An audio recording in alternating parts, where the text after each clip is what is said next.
Okay, so I guess you figured out that there was a midterm in the previous class. We have a midterm, but it's on October 10th. Also, homework 2 is due tonight. But you knew that. And today's plan is to do tree traversals, talking about trees, binary trees. And as a warm-up, we want to look at this problem that we looked at last time where we had a proof by induction about the number of empty trees in an ordered binary tree with n nodes. We have this argument that said, using the recursive definition of a tree, we came up with a recurrence relation for the number of empty nodes and solved it and found out that there were n plus 1 empty trees hanging from a ordered binary tree.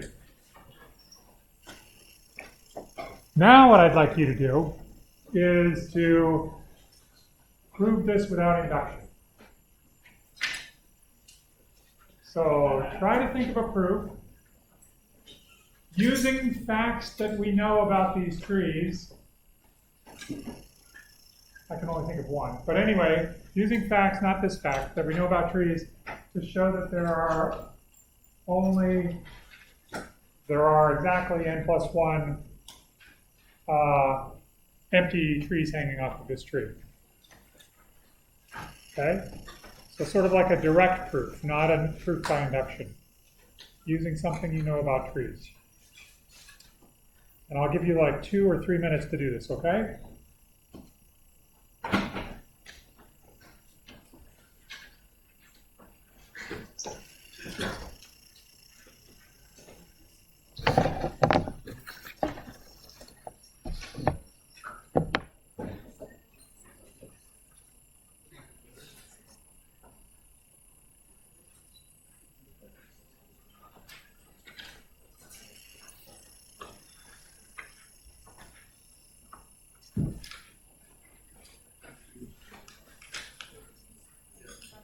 Should I give you a hint?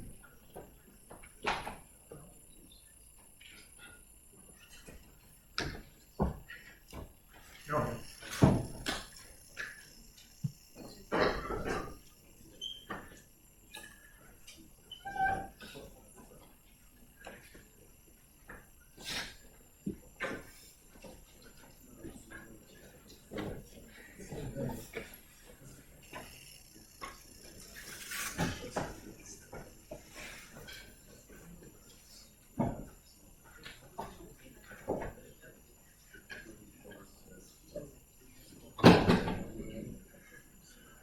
I really want to give you a hint.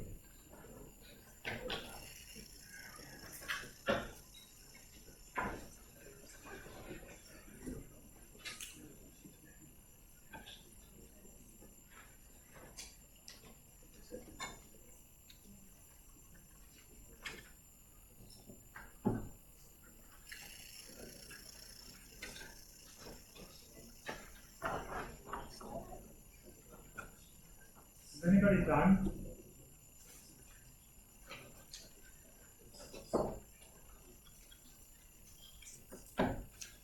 Would anybody like more time?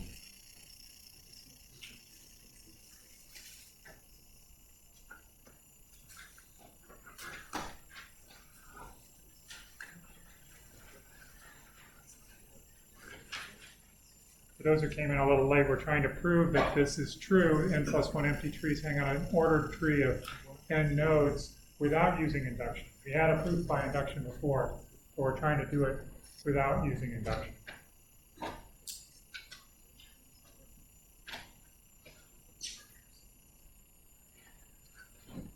So 30 months.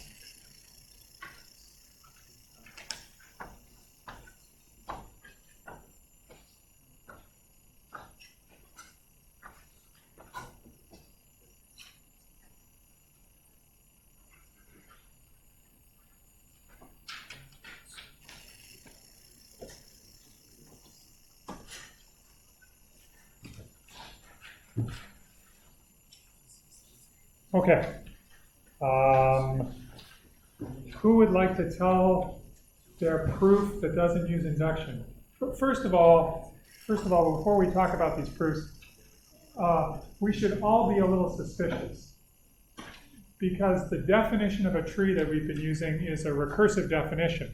And so if you wanted to prove anything about trees appealing to their definition, you pretty much have to use recursion. So this proof that doesn't use recursion has to somehow use a fact about trees that we know from some other argument that we made previously about trees, and there weren't very many of them. So anyway, does anybody want to say what their proof is? Sure. So we know that the number of empty trees plus the number of edges has to be 2 times n. Why? Because there are n nodes, and each node has to have 2 of something off of it. Great. Every node has 2 of something coming off of it, like an empty tree and or an empty child and a regular child, or maybe 2 children, or maybe just 2 empty things. Okay, great. So everybody's got, so that's 2 times n things. And then you already showed that there ought to be n minus 1 edges. Yeah. So the one fact that we knew before all of this stuff, pretty much that the number of edges in the tree is n minus 1. Okay, so what? So all the rest, which is n plus 1, have to be empty trees. Perfect. So let me write this down so that I get this right. So you said there are 2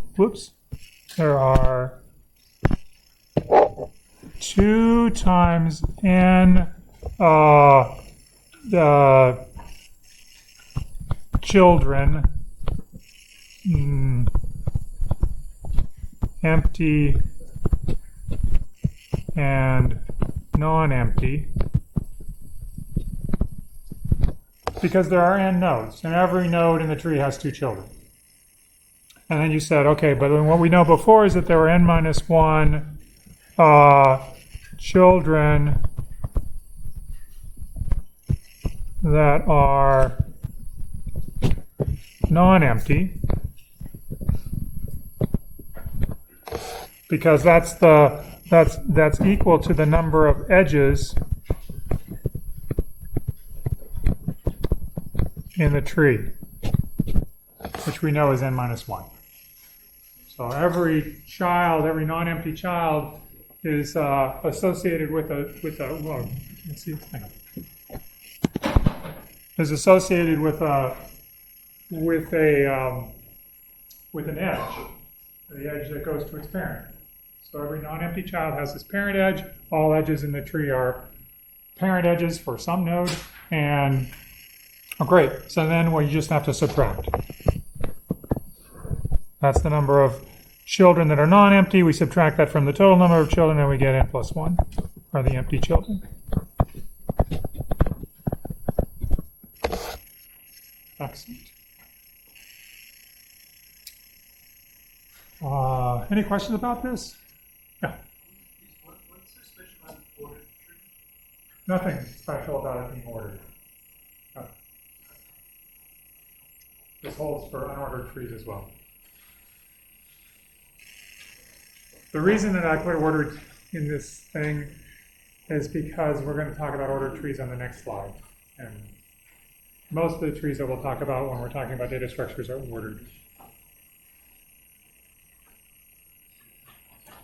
Any other questions? Yeah.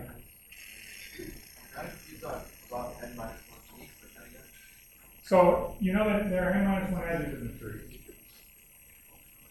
or not? So you good with that or not? Because really we should have proved that by induction. But at the time when we proved this, we didn't have a definition of a tree, and I just sort of appealed to your intuition about trees and waved my hand vigorously, and you all believe me. But in any case, if you believe that, if you believe that there are n minus 1 edges in the tree, then the question is whether you believe that that's equal to the number of non-empty children in the tree. Is that the question? Yeah. Okay, so then why are the number of edges in the tree equal to the number of non-empty children? I can basically say I can basically associate every non-empty child with an edge. such that every edge is associated with one child and one child is associated with every edge. So I can do that by doing something in blue. I can do that by saying, for example, this guy is associated with this edge. This guy is associated with this edge. This J is associated with that edge. H, everybody that's a child has an associated edge coming into it. And after I go through this whole process,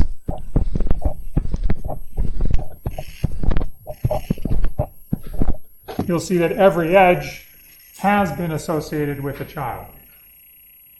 And so the number of edges is the same as the number of children that are non-empty. Any other questions? Okay, excellent. Let's talk about the structure. This is a common way to define a tree structure. It's a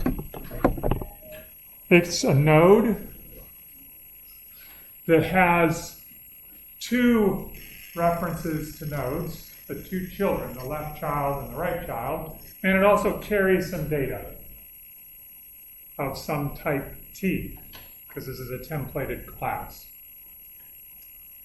And there's a special node called the root. This is a rooted tree, which is also part of the tree class. It's like a private member variable of the tree class. And then there might be, in your abstract data type for a tree, you might be asked to insert nodes into a tree, to remove nodes from a tree, to traverse a tree, to do, usually we aren't going to use just bare trees like this. We're going to use trees with some sort of properties on their data. So maybe we'll be looking at binary search trees, in which case there's an ordering property, and we want to be able to insert into the binary search tree in a particular way to preserve that ordering property.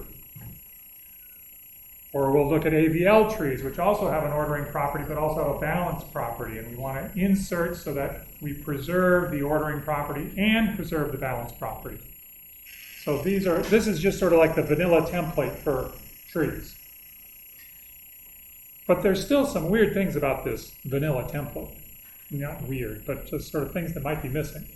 Like, what other things might you want in your vanilla tree template?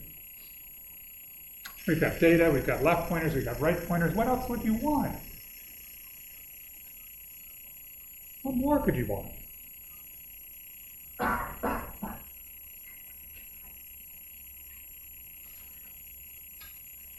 Yeah?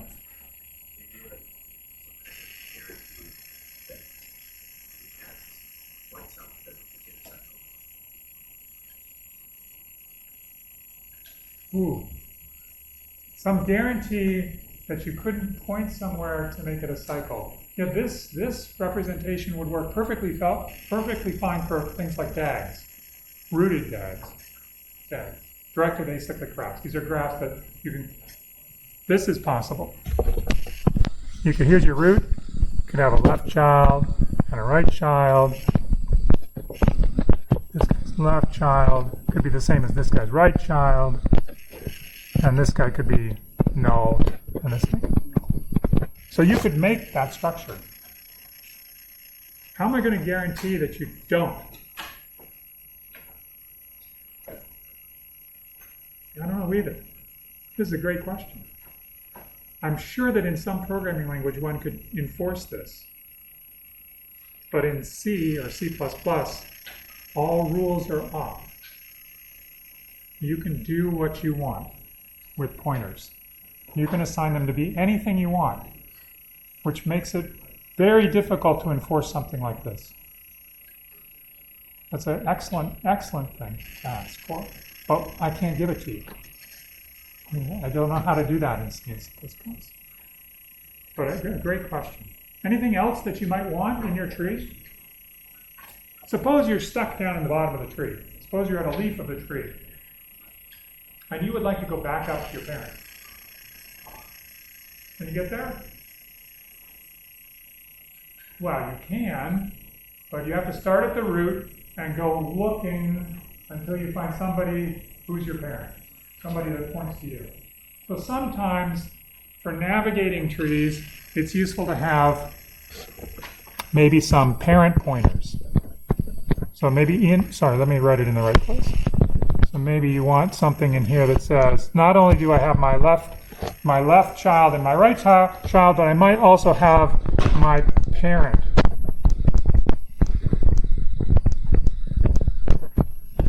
This is really useful if you have another way of getting into the tree. So this is somehow like a encapsulated tree structure, but sometimes you want somebody else pointing into the tree to get to the data that's in the tree, and then from that point you want to navigate up into the tree. So it might be useful to have parent pointers. What are other pointers that you might be interested in having?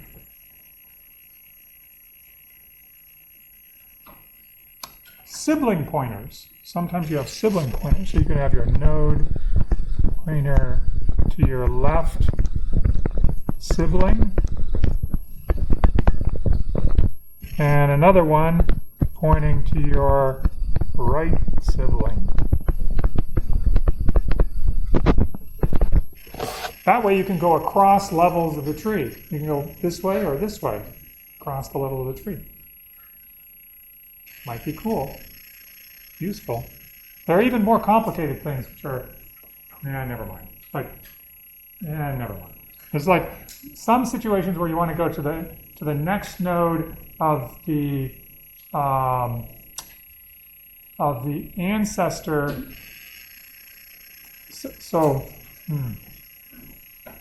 Never mind. It's complicated.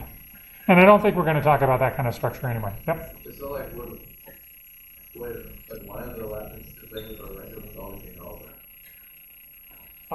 In the binary tree, yes.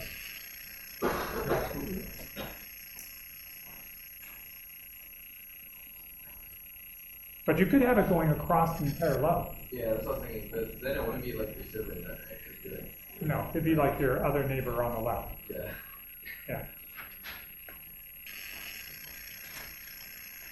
In fact, that's exactly what I was thinking about. So when I wrote down sibling, I didn't really mean sibling. Because if I wanted to keep siblings, that seems, if I have parent pointers, that's easy. I just go up to the parent and I go down to the other person. Right? So maybe let's erase sibling and let's call it something else. What are we going to call it? I want to be able to walk across the entire level. Cousin? Cousin at the... Okay, I don't know what we're going to call them, but they're not siblings. Guy to the left, guy to the right.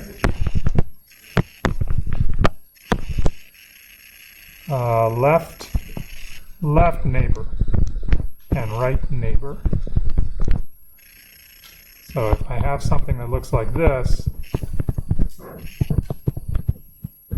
then this node points that way, this one points that way, this one points that way.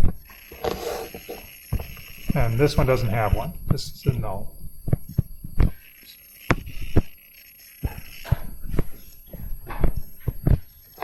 Null point. That's the going to the right. There's also ones going to the left. So it's like making a little linked list across the levels in the tree. Okay, and there are more things you might want to invent to tack onto this structure, but in any case, this is the vanilla one that we're going to work with for a while. And the first thing that I want to talk about is not insert and remove, because those are going to come when we're looking at like binary search trees and trying to preserve some property. I want to look at tree traversal. That's what it's all about. So here's a question for you. I am going to put a cout statement into this code. The cout statement will be cout x's data. And I'm going to stick that into this code someplace. And what I would like to have produced after I put that cout statement into this recursive code is this sequence of outputs for that given tree. Okay? The first thing that should be printed out is 2, and then 5 should be printed out, and then 7, and then 9, and then 10. and I would like you to tell me where to put that cout statement. And I will give you 15 seconds to tell me where to put it. You ready? Go. 15 seconds.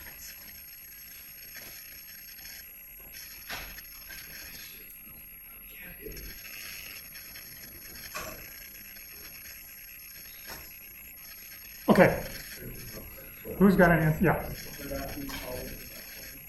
Right after I call here. You want to put it right there. All right? Okay. In between the two calls to in order. Okay, great. You guys did this before, right? How many people have never seen traversals before? How many people have seen all of these traversals? Now, wait a minute. Somebody taught you one of these traversals and not the others? That's hard to believe. Okay, well, maybe you were... okay, well, let's test it. Here we go. This is the quiz. That was the first quiz, and that's an amazingly good job with the first quiz. But let's just do the second quiz. The second quiz is, if I called something pre-order... This is in order. In order, it's called in order because the root of the tree is in between the left tree and the right tree's output. So when I look at the execution of this recursive code, I get first the left tree, then the value, and then the right tree. So you can think about it as being sort of like LVR. Left tree, value, right tree. Something like that. Okay. This is the LVR, or in order traversal of the tree. Pre-order is, as you might expect, VLR. Value or visit, then the left, and then the right. So if I drew this arrow, the pre-order traversal would say, and I'll use a different color so that we don't get confused. This is pre-order. The blue one is in order. Now, here's the quiz. The quiz is, what is the pre-order traversal of this tree? And I will do the first node for you. Great. What's the next node? Oh, come on.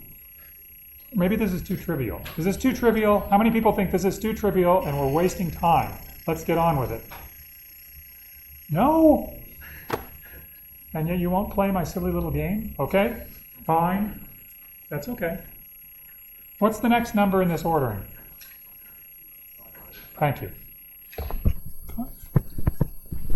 In fact, what's happening next is we're going to pre-order traverse the left subtree. So we know that we're going to stick in the left subtree until it's all been printed out in pre-order traversal. And so we would go, okay, 5, and then probably 2, and then probably 7, 9, and then 7, and then we're done. So pre-order traversal first does the root, then it does the left, and then it does the right. And the right one looks like, I don't know what, 15. By the way, I have to admit that I am horribly, terribly bad at doing tree traversals. So you should watch to make sure I don't make a mistake. 20. So I'm pretty good at pre-order. Got to tell you that. But not so good at post-order.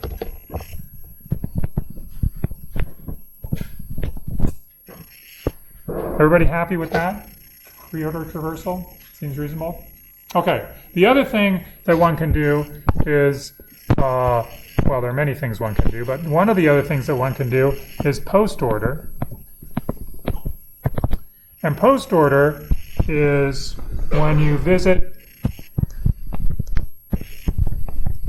or you print out the value after you do the left subtree and then after you do the right subtree, and then you go and do the value. Post order is really tricky. No, it's not.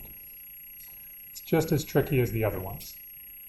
But what is the post order traversal of this? Somehow cognitively it seems a little more tricky. But anyway, we'll see. Maybe it's because it should be going backwards. I don't know. I will help you out with this one, the post order traversal. I will help you out by telling you what the last node is in the post order traversal. It is the node 10. Okay, now you get to tell me what's the first node in post 2? 2. 7. 9, 5. Now, somebody else has to say a word, something. Nobody? Great.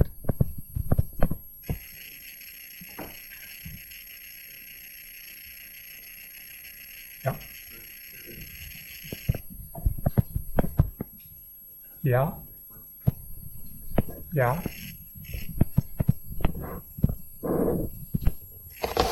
Okay. Is everybody good with this? Yeah. I don't understand. Post order. Okay. Pretend you're a computer and execute that code with the green line, the one that says post, the cout statement there. So just execute the code as if you were a computer. That's what I find so difficult. It's like you got to go in there and you got to do recursion. So you're going to do a call to the left child, and you're going to post order traverse the left child. What does that involve?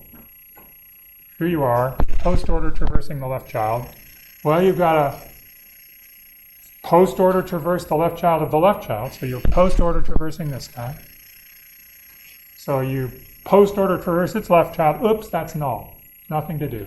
So then you post order traverse its right child. Nope, nothing there. You have nothing to do. So then you finally, at the end of that, visit 2. Yeah. And then you're done.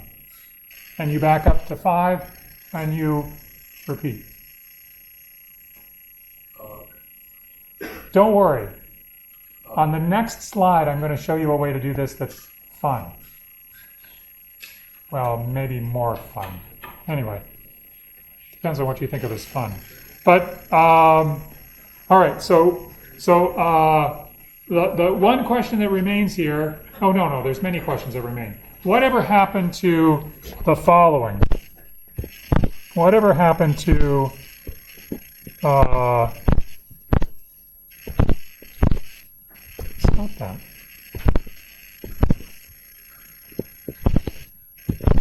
Holy cow. Whatever happened to, so this is L visit R. Whatever happened to R visit L? And whatever happened to V R L?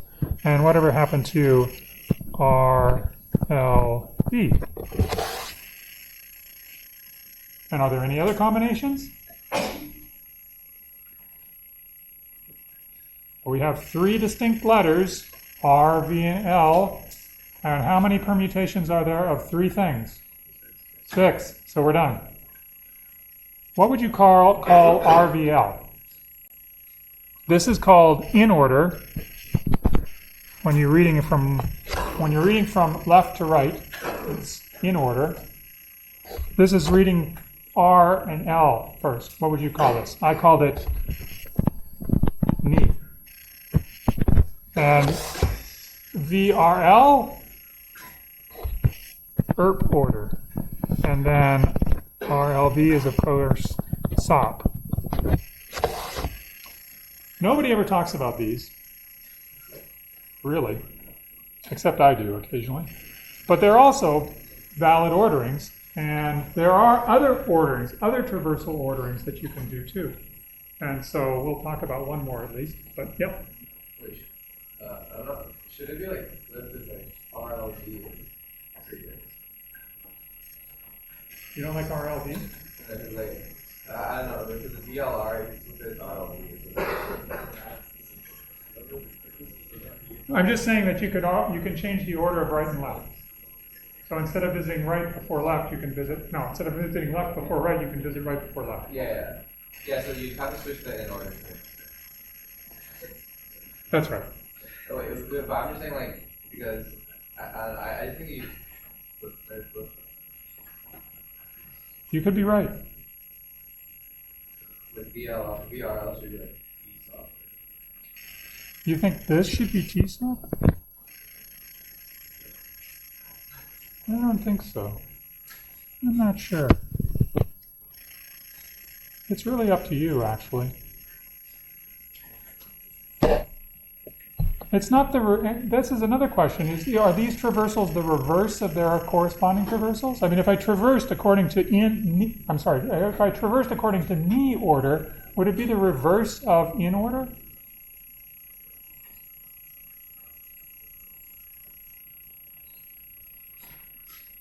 I don't know. This sounds like a great question for the midterm. I'm writing it right now. Anyway, these are a bunch of traversals. There's one more question that we have to ask about these traversals, which is how much time does it take to do one? How much time does it take to traverse the tree? What is the runtime?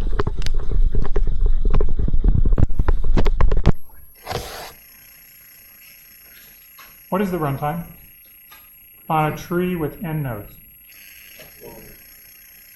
Order n. Theta. How do you know that?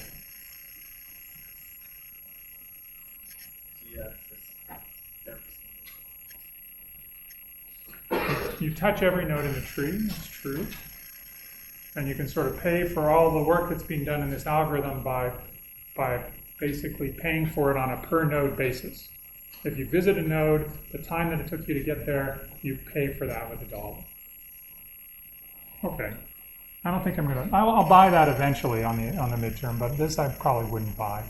No, maybe I would. Yep. I wrote theta.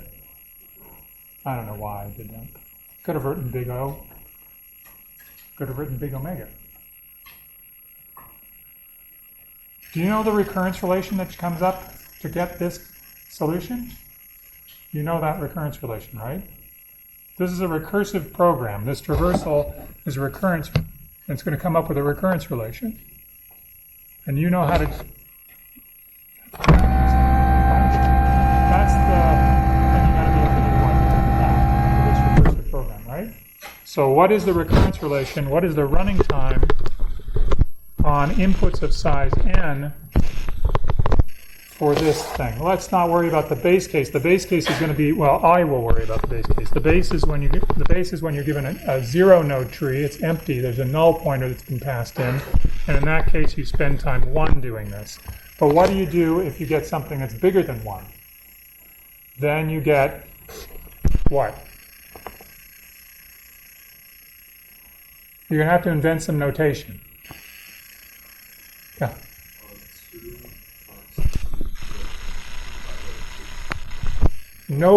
Okay, so the suggestion was 2 times t of n divided by 2. But nobody's guaranteeing to you, for example, maybe in this tree, that the 2 trees have the same number of nodes.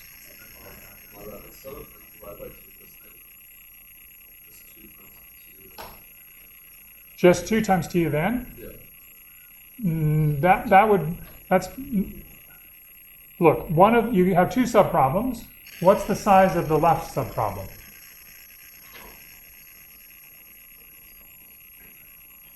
We don't know. We have no idea. How can I possibly ask you that question? That's why I said you have to invent some notation. So what are we going to call the number of nodes in the left tree? N subscript L. What a great idea. That's exactly what I used in my notes. T N subscript L. Now, in the case of cout, then you perform 1 unit of operation, and then you execute recursively on the right tree using time t of n sub r. Now we both know, there's more than just one of you, and we all know that nl plus nr equals what?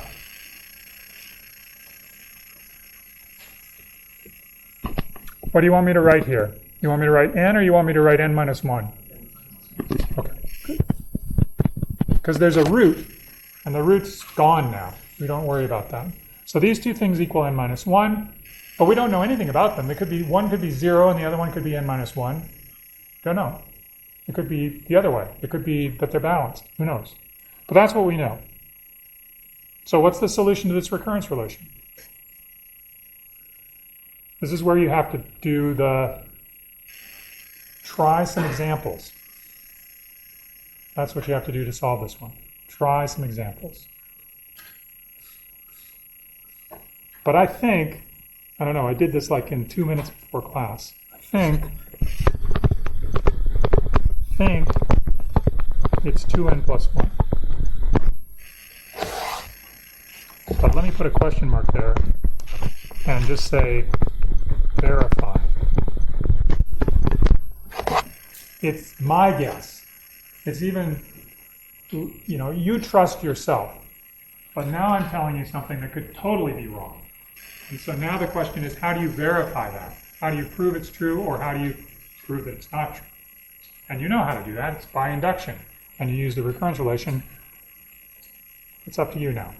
Okay? Was that all right? I mean, I'm really curious to know, because this is going to be stuff that shows up all through the course. Recurrence relations show up a lot. And if you're not comfortable, you should let me know. You don't have to do it right now. You can just tell me afterwards. Maybe it's embarrassing. Okay. We're done with talking about those sorts. Oh, no, we're not. Oh, I've got to show you the cool thing. Here's the cool thing. This is the all-in-one traversal. It's called the Euler Tree Tour. And the Euler Tree Tour basically is this path. You walk around a tree like this. And you're saying, that's kind of stupid. And why are you drawing this line again?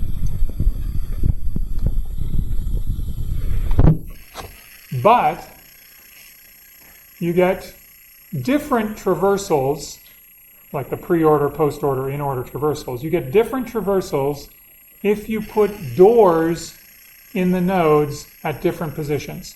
So imagine this path you're walking around, and you're walking around these houses, which are the nodes, and you want to visit the people in the houses, so you have to knock on the door. So where's the door? It's a round room, or a round node. So here are the doors. If you want to do pre-order traversal, you build the doors so the doors are on the left. So it's like when I walk down here, I see there's the door for F, so I knock on the door. There's the door for B. There's the door for A. All of these doors are sticking out this way.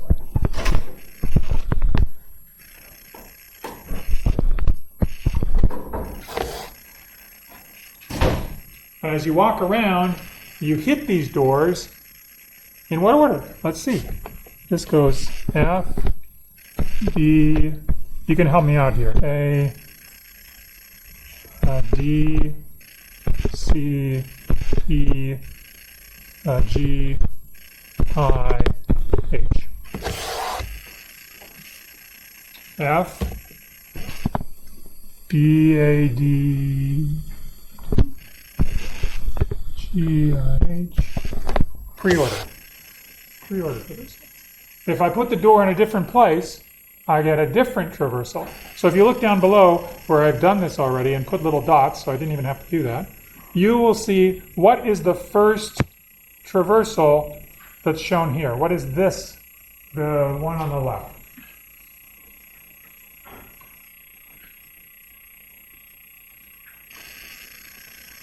Post order. This is post order. So now you never have to be confused about post order again. If somebody asks you on an exam to give the post order traversal of a tree, you just can do it by doing an Euler Tree Tour and building the doors on the right. If you want to do in order, it's like this. Build the door in between the two children. If you want to do pre-order, it's right like this. If you want to do ERP order, then you go the other way. I think. I haven't thought about this carefully.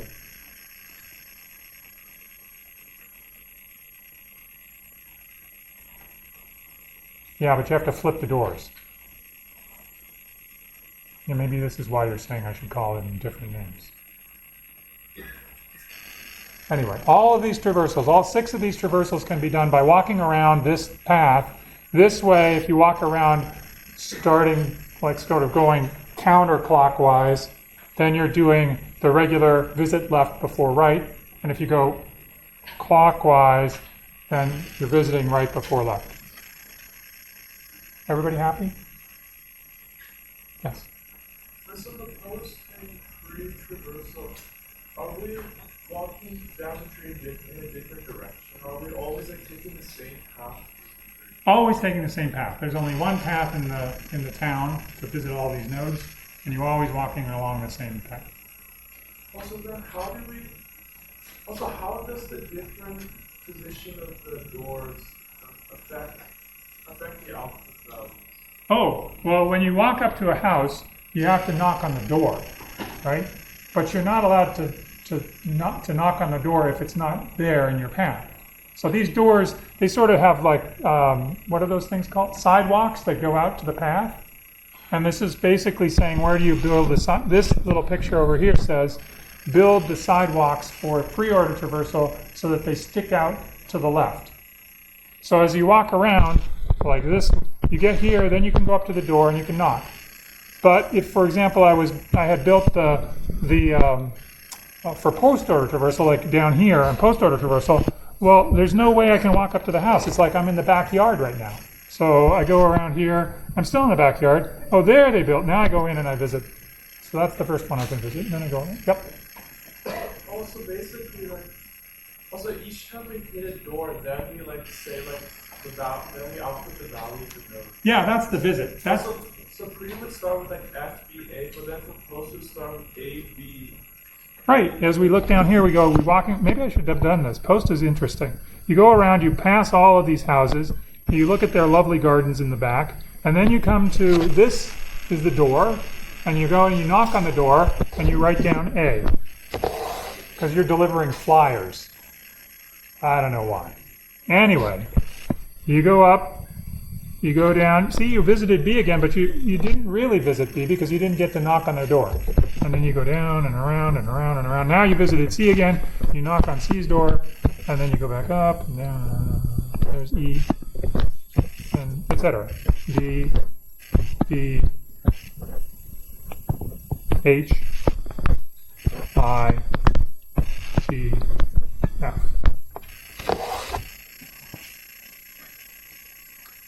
Why am I showing you this? Because some people are more visual learners than other people. Maybe you're a visual learner, and this will make tree traversals less recursive for you.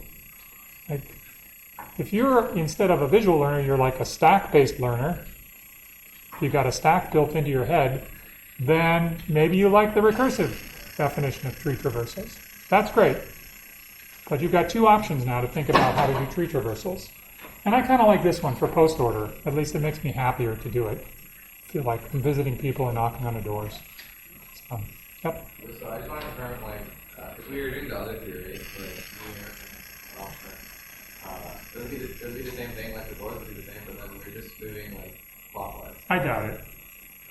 I doubt it. I think it's going to be more complicated. I think you have to move the doors and you have to do the other way around. So how do you I believe that the reverse of, let me just see. I believe that the reverse of pre-order traversal, like ERP would look like the door is here for ERP. And then, of course, you're walking the wrong way around the path for herb. Yeah. Yeah. Going clockwise. Yeah, and then, so the stop would be on the left. You tell me.